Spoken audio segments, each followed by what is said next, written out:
Hi അസ്സലാമലൈക്കും. എന്തൊക്കെയുണ്ട് വിശേഷം? എല്ലാവരും സുഖമായിട്ടിരിക്കുന്നോ? ഇന്ന് നമുക്ക് നേന്ത്രപ്പഴം കൊണ്ടൊരു സ്നാക്ക് ഉണ്ടാക്കിയാലോ? സിമ്പിളാണ് കേട്ടോ. ഓയിലൊന്നും ഇല്ലാതെ ഹെൽത്തി ആയിട്ട് തയ്യാറാക്കുന്ന ഒരു സ്നാക്കാണ്. 2 നേന്ത്രപ്പഴമാണ് എടുത്തിട്ടുള്ളത്. അതിന് മധുരത്തിന് ആവശ്യമായിട്ടുള്ള 2 ഉണ്ട ശർക്കര കൂടി ചേർത്ത് കൊടുക്കുന്നുണ്ട് കേട്ടോ. പിന്നെ ഇതാ ഇതിലേക്ക് 1 കപ്പ് വെള്ളം, 250 ml കപ്പിൽ 1 കപ്പ് വെള്ളം കൂടി ചേർത്ത് കൊടുക്കുന്നുണ്ട്. പിന്നെ ഫ്ലെയിം ഓണാക്കി ഹൈ ഫ്ലെയിമിൽ വെച്ചിട്ട് ഇതുപോലെ നമുക്കൊന്ന് നന്നായിട്ടൊന്ന് മെൽറ്റാക്കി എടുക്കാം. ഇതിപ്പോൾ ഇവിടെ മെൽറ്റായി വന്നിട്ടുണ്ട്. നമുക്ക് ഫ്ലെയിമൊക്കെ ഓഫാക്കി ഇതിവിടെ മാറ്റി വയ്ക്കാം. അപ്പോൾ നമുക്കിനി നേന്ത്രപ്പഴം ഒന്ന് കട്ടാക്കി എടുക്കാം. നല്ല പഴുത്തിട്ട് തോലൊക്കെ കറുത്തിട്ടുള്ള നേന്ത്രപ്പഴം ഇതിനായിട്ട് ഉപയോഗിക്കാം കേട്ടോ. അങ്ങനത്തെ പഴമൊന്നും നമ്മുടെ കുട്ടികൾ കഴിക്കാറില്ല അല്ലേ? അപ്പോൾ അങ്ങനത്തെ പഴമൊന്നും ഒഴിവാക്കണ്ട കേട്ടോ. ഇതുപോലെ നമുക്ക് ചെറിയ ചെറിയ രീതിയിൽ നമുക്ക് ഐഡിയാസൊക്കെ എടുത്തിട്ട് ഇതുപോലെ റെഡിയാക്കി കൊടുത്താൽ കുട്ടികൾ ഇഷ്ടത്തോടെ തന്നെ കഴിക്കും. മുതിർന്നവർക്കും കഴിക്കാൻ പറ്റിയ നല്ല ടേസ്റ്റി ആയിട്ടുള്ള ഒരു ഐറ്റമാണ്. എല്ലാവരും ഇഷ്ടപ്പെടും അങ്ങനത്തെ ഒരു ഐറ്റമാണ് കേട്ടോ. അപ്പം നമുക്ക് ഈ നേന്ത്രപ്പഴം ഇതുപോലെ ഒന്ന് ചെറുതാക്കി കട്ടാക്കി എടുക്കാം. ഇതേപോലെ ഒന്ന് 2 പഴം നമുക്കൊന്ന് കട്ടാക്കി എടുക്കാം. അതാ പഴം ഇവിടെ ഞാൻ ഇവിടെ കട്ടാക്കി എടുത്തിട്ടുണ്ട്. അതാ ഈ രീതിയിൽ കേട്ടോ. അതിവിടെ മാറ്റി വെക്കാം. പിന്നെ നമ്മളിതാ ഇതുപോലെ ഒരു പാൻ എടുത്ത് വെച്ച് കൊടുക്കാം. ഇനി ഇതിലേക്ക് നമ്മളിവിടെ മെൽറ്റാക്കി എടുത്തിട്ടുണ്ടെന്ന് ശർക്കര പാനിയില്ലേ, അത് നമുക്കിതിലേക്ക് ഒഴിച്ചു കൊടുക്കാം കേട്ടോ. ഇനി ഇതൊന്ന് ഹൈ ഫ്ലെയിമിൽ വെച്ചിട്ട് നമുക്കിതൊന്ന് തിളപ്പിച്ചെടുക്കാം. ഈ തിളച്ച ശർക്കര പാനിയിലേക്ക് നമ്മളിവിടെ കട്ടാക്കി വെച്ചിട്ടില്ലേ ആ ഒരു നേന്ത്രപ്പഴം, അത് ഇതിലേക്ക് ഇട്ട് കൊടുക്കാം. ഇനി നമുക്ക് ഇതിലേക്ക് ചേർത്ത് കൊടുക്കാനുള്ളത് തേങ്ങയാണ് കേട്ടോ. നമ്മൾ ഫ്രഷ് ആയിട്ട് ചിരകി എടുത്തിട്ടുള്ള തേങ്ങയാണ്. കുറച്ച് ഇളയ തേങ്ങ ഉണ്ടെങ്കിൽ അതാണ് കുറച്ചുകൂടി നല്ലത്.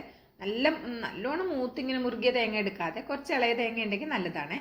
ഒരു 3-4 ഏലക്കയൊന്ന് ചതക്കിയിട്ട് ഇങ്ങനെ ഇതുപോലെ അതിൻ്റെ തോലിന്ന് വേറെടുത്തിട്ട് ഇട്ട് കൊടുക്കാം കേട്ടോ. പിന്നെ ഇതിലേക്ക് ഒരു 1/2 ടീസ്പൂൺ ചെറിയ ജീരകം ചേർക്കുന്നുണ്ട്. പൊടി ഉണ്ടെങ്കിൽ നിങ്ങൾ അത് ചേർത്തോളൂ കേട്ടോ. പൊടി ഇല്ല കേട്ടോ എൻ്റെ അടുത്ത്, അതാണ് ഞാനിത് ജീരകം ചേർത്ത് കൊടുത്തത്. പിന്നെ ഈ മധുരമൊക്കെ ഒന്ന് ബാലൻസ് ആവാനേ ചെറിയൊരു പിഞ്ച് ഉപ്പ് കൂടെ ചേർത്ത് കൊടുത്തിട്ടുണ്ട്. പിന്നെ 1 ടീസ്പൂൺ നെയ്യ് കൂടെ ചേർത്ത് കൊടുക്കുന്നുണ്ട് കേട്ടോ. എന്നിട്ട് കേട്ടോ ആ സ്പൂണിലുള്ള നെയ്യൊക്കെ ആ ശർക്കര പാനിലൊന്ന് മിക്സാക്കി കൊടുക്കാം. എന്നിട്ട് ഇതിലേക്ക് ഞാനിവിടെ കപ്പലണ്ടി കേട്ടോ, വറുത്തെടുത്തിട്ടുള്ള കപ്പലണ്ടി. നമ്മളിവിടെ പെരിന്തൽമണ്ണക്കാർ കടലെന്നും പറയും കേട്ടോ ഈ കപ്പലണ്ടിക്ക്. അപ്പോൾ ഈ വറുത്തെടുത്തിട്ടുള്ള കപ്പലണ്ടി കൂടി ചേർത്ത് കൊടുത്തിട്ട് ഒന്ന് മിക്സാക്കി കൊടുക്കാം. നിങ്ങൾക്ക് ഇതിലേക്ക് ഏത് നട്ട്സ് വേണമെങ്കിലും ചേർത്ത് കൊടുക്കാം.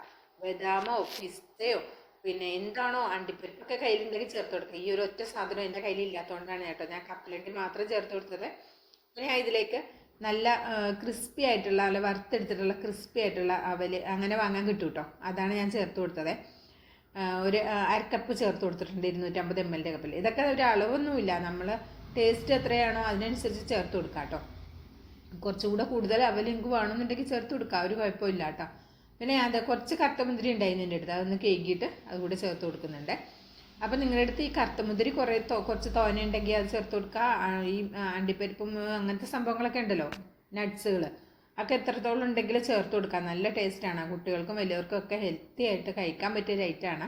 നമ്മളിതിലേക്ക് 1 ടീസ്പൂൺ നെയ്യ് മാത്രമാണ് ചേർത്തത്, ഓയിലൊന്നും ഇല്ല. നല്ല ഹെൽത്തി ആയിട്ടുള്ള ഒരു ഐറ്റമാണ്. ഒരു മീഡിയം ഫ്ലെയിമിൽ വെച്ചിട്ട് ഇതൊന്ന് വറ്റിച്ചെടുത്തു കഴിഞ്ഞാൽ നമ്മുടെ അടിപൊളിയായിട്ടുള്ള സ്നാക്ക് റെഡിയായി. ഇത് നമുക്ക് ബ്രേക്ക്ഫാസ്റ്റ് ആയിട്ട് കഴിക്കാം. മധുരം ഉള്ളതുകൊണ്ട് കുട്ടികൾക്കൊക്കെ ഇഷ്ടമാകും കേട്ടോ. ബ്രേക്ക്ഫാസ്റ്റ് ആയിട്ട് കഴിക്കാം. അതുപോലെ തന്നെ സ്നാക്കായിട്ട് 4 മണിക്ക് കുട്ടികൾ സ്കൂളിൽ നിന്നൊക്കെ കുഴങ്ങി വരുമ്പോൾ അല്ലേ, അപ്പോൾ അവർക്ക് എന്തെങ്കിലുമൊക്കെ കഴിക്കാൻ ആഗ്രഹം തോന്നും. അപ്പോൾ ഇതുപോലെയൊക്കെ റെഡിയാക്കി കൊടുത്താൽ അവർ ഇഷ്ടമായിട്ട് കഴിക്കും.